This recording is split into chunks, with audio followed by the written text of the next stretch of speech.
Hello दोस्तों, जय हिंद। स्वागत है आप लोगों को हमारे YouTube channel ETP knowledge share में। यहाँ हम लोग सीखने वाले हैं ईटीपी क्या होता है, एसटीपी क्या होता है, डब्ल्यूटीपी क्या होता है, इसमें यूज होने वाले टर्मिनोलॉजी जैसे ट्रीटमेंट क्या होते हैं, प्रिलिमिनरी ट्रीटमेंट क्या होता है, प्राइमरी ट्रीटमेंट क्या होता है, सेकेंडरी ट्रीटमेंट क्या होता है, टर्सरी ट्रीटमेंट क्या होता है, आरओ क्या होता है, यूएफ क्या होता है, एमबीआर क्या होता है, एमई क्या होता है, जेडएलडी ट्रीटमेंट सिस्टम क्या होते हैं, पीपीएम डोज क्या होते हैं, परसेंटेज सॉल्यूशन कैसे बनाए जाते हैं, केजी कैसे कैलकुलेट करते हैं, लोड कैसे कैलकुलेट करते हैं, एफएम रेशियो क्या होता है। तो आइए अब हम लोग one by one topics cover करने जा रहे हैं और चलिए हम लोग साथ में देखते हैं ईटीपी नॉलेज शेयर के अंतर्गत अगला टॉपिक क्या है। धन्यवाद। जब पानी थोड़ा बहुत गंदा होता है तो वैसे पानी को साफ करने का तरीका है।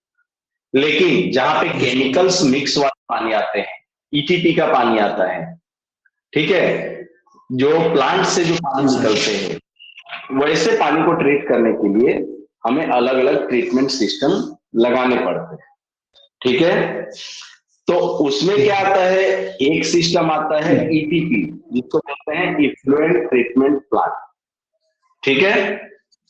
तो इफ्लुएंट ट्रीटमेंट प्लांट होता है ना, वो क्या होता है, तो जो इंडस्ट्रियल वेस्ट वाटर जो होते हैं उसको ट्रीटमेंट करने के लिए ईटीपी लगाया जाता है, यानी इफ्लुएंट ट्रीटमेंट प्लांट।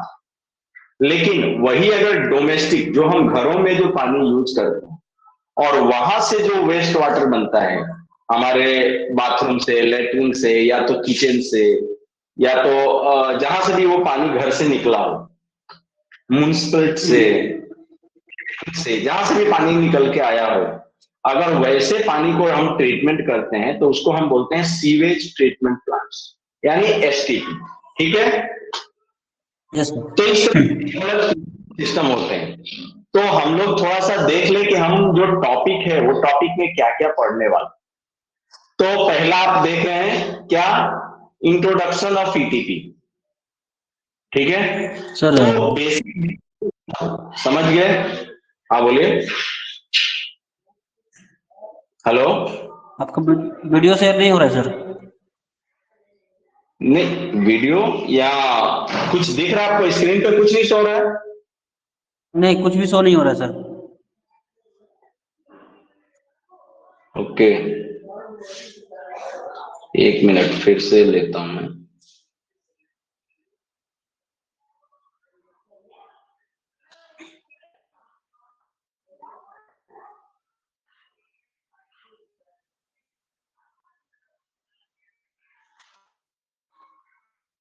अभी जी जी यस सर, दिख रहा है सर। दिख रहा है ना? Yes sir. तो अभी हम लोग क्या क्या पढ़ने वाले हैं उसके बारे में हम थोड़ा देखते हैं। जूमिंग कम तो करेंगे सर, जूम ज्यादा है सर। ज्यादा है, यस सर। कोई दिक्कत नहीं। तो दिख रहा है ये इंट्रोडक्शन ऑफ ईटीपी, ठीक है ना? Yes sir. ये मैंने जो मार्क किया अभी, तो हम लोग जानेंगे ईटीपी क्या, ठीक है। तो ईटीपी के बारे में जानेंगे, फिर इसके बाद इफ्लुएंट, इफ्लुएंट, स्लज, ये सब क्या होते हैं उसके बारे में सीखेंगे। ईटीपी की जरूरत क्यों पड़ी इसके बारे में जानेंगे। फिर एसटीपी क्या होता, अभी हमने थोड़ा सा आप लोग को बताया भी कि एसटीपी क्या होता है, ठीक है, ईटीपी क्या होता है। Yes. तो हम लोग इसके बारे में थोड़ा डिटेल्स पढ़ेंगे, ठीक है। उसके बाद सीवेज क्या होता है, सीवरेज क्या होता है, ग्रे वाटर क्या होता है, ब्लैक वाटर क्या होता है, इस तरह से उसके बारे में जानेंगे। फिर क्या सोर्स ऑफ वाटर क्या होते हैं उसके बारे में सीखने वाले। नेक्स्ट, इसके बाद हम लोग जानेंगे कि वाटर जो बना है H2O, ये कैसे बना, इसका मॉलिक्यूलर फॉर्मूला क्या होता है, ठीक है।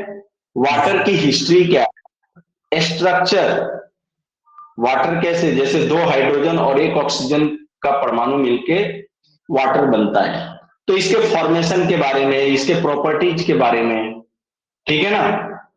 फिर कितना वाटर कहाँ अवेलेबल है के बारे में जानेंगे।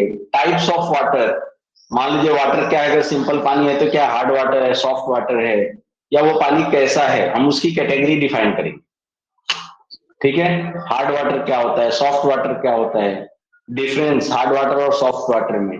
फिर वाटर साइकिल, जो नेचर में हमारी वाटर साइकिल है वो क्या होता है, यानी पानी जो है ना एक्चुअली क्या होता है, मैक्सिमम वाटर समुद्र में होता है, समुद्र में फिर इवेपोरेशन होता है, सूरज के प्रकाश से वो क्या इवेपोरेट होता है, इवेपोरेट होके क्या बादल बनता है, और बादल फिर कंडेंसेट होके बारिश हो जाती है, तो ये पानी वापस से समुद्र में बारिश पहुंच होता जाता है है, सर। साइकिल चलता रहता है। अच्छा। तो ये वाटर साइकिल के बारे में हम लोग डिटेल्स पढ़ेंगे। पॉल्यूशन क्या होते हैं, पॉल्यूशन कितने तरह के होते हैं, कौन कौन से होते हैं, वो सब पॉल्यूशन के बारे में, टाइप्स ऑफ पॉल्यूशन, इसके बारे में भी हम लोग जानने वाले हैं। ठीक है, अब इसके बाद क्या आता है कि हम जो ईटीपी के बारे में जानने वाले हैं, इसका जो बेस होता है वो केमिस्ट्री से स्टार्ट होता है। बिना केमिस्ट्री से जाने हुए ईटीपी को समझना बहुत ही मुश्किल है, क्योंकि इसमें जो टर्मिनोलॉजी आती है, जो पॉइंट्स आते हैं, वो सारे केमिस्ट्री से रिलेटेड होते हैं, मोल से रिलेटेड होते हैं, केमिकल फॉर्मूला, हमको सॉल्यूशन बनाने पड़ते हैं, ठीक है ना, molar solution, ppm solution, percentage solution, ऐसा करके अलग अलग सॉल्यूशन, नॉर्मल सॉल्यूशन, ये सब सॉल्यूशन बनाने पड़ते हैं, तब जाके हम एनालिसिस कर पाएंगे। तो एक्चुअली देखा जाए तो ईटीपी का बेस जो स्टार्ट होता है वो कहां से होता है, केमिस्ट्री से होता है, और केमिस्ट्री को समझे बिना ईटीपी को समझना बहुत ही मुश्किल है। तो हम क्या समझेंगे पहले कि मैटर क्या होता है, क्योंकि सबकी शुरुआत मैटर से ही होती है, वस्तु, जिस जो हमारे आसपास चारों तरफ दिखता है वो सारी वस्तु ही है। तो वस्तु की फिर कैटेगरी, मैटर की कैटेगरी कौन सी है, ठोस है, द्रव है, गैस है, वो सारी कैटेगरी उसमें आएगी। फिर हम लोग बेसिक केमिस्ट्री यानी कि एटॉमिक स्ट्रक्चर, उसमें क्या है, इलेक्ट्रॉन है, प्रोटॉन है, न्यूट्रॉन है, वो किस हिसाब से रहते हैं, इसके बारे में सब डिटेल्स में हम लोग पढ़ने वाले हैं। न्यूक्लियस क्या होता है, ठीक है, फिर एटॉमिक मास क्या होते हैं, एटॉमिक मास यूनिट क्या होता है, ठीक है, कोई भी एलिमेंट है उसकी प्रॉपर्टीज क्या होती है, इसके बारे में जानने वाले हैं। ठीक है, इसके बाद देखिए जो इलेक्ट्रॉन है उसकी इलेक्ट्रॉनिक कॉन्फ़िगरेशन, सेल, सब सेल,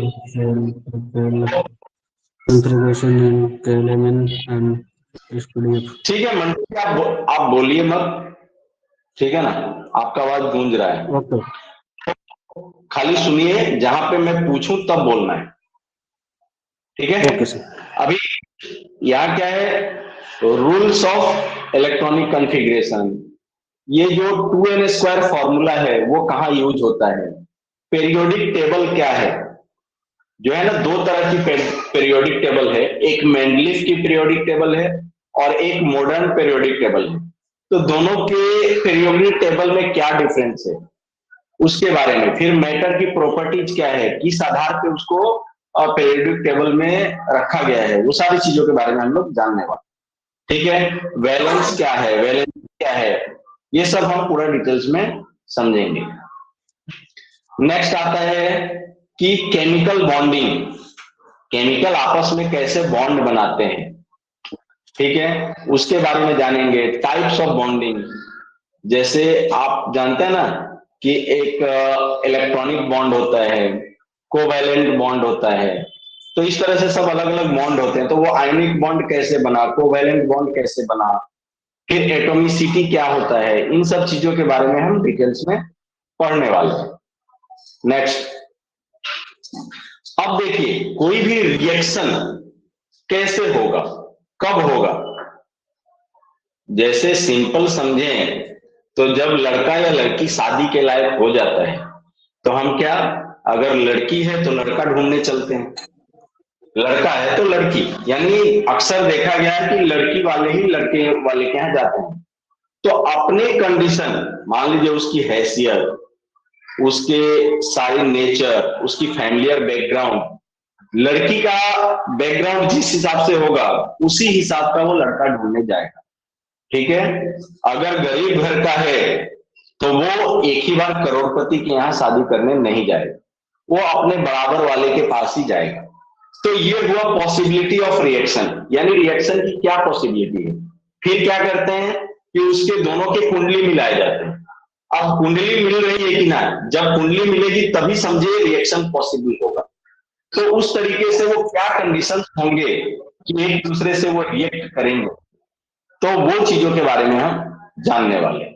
फिर उसके सिंबल्स क्या होते हैं, उसके स्टेट क्या होते हैं, ठोस है, द्रव है, गैस है, उसके अलग अलग सिंबल्स होते हैं। तो ये सारी चीजों के बारे में हम लोग सीखने वाले हैं। नेक्स्ट, अब हमारा ईटीपी का जो पार्ट है ना, यहां से स्टार्ट होता है कि जो एसिड बेस रिएक्शन, कोई भी रिएक्शन होता है तो एसिड है कि बेस है, और दोनों आपस में रिएक्ट करेंगे तो क्या प्रोडक्ट बनने वाला है, इसके बारे में हम जानने वाले हैं। एसिड क्या है, बेस क्या है, स्ट्रॉन्ग एसिड क्या है, स्ट्रॉन्ग बेस क्या है, एसिड बेस का न्यूट्रलाइजेशन रिएक्शन है वो कैसे होता है। ठीक है, इसके बाद आते हैं रेडिकल्स, जो कुछ होते हैं ना कंपाउंड्स होते हैं, वो कंपाउंड्स के भी कुछ पार्ट है। रेडिकल खुद रिएक्शन में भाग लेते हैं,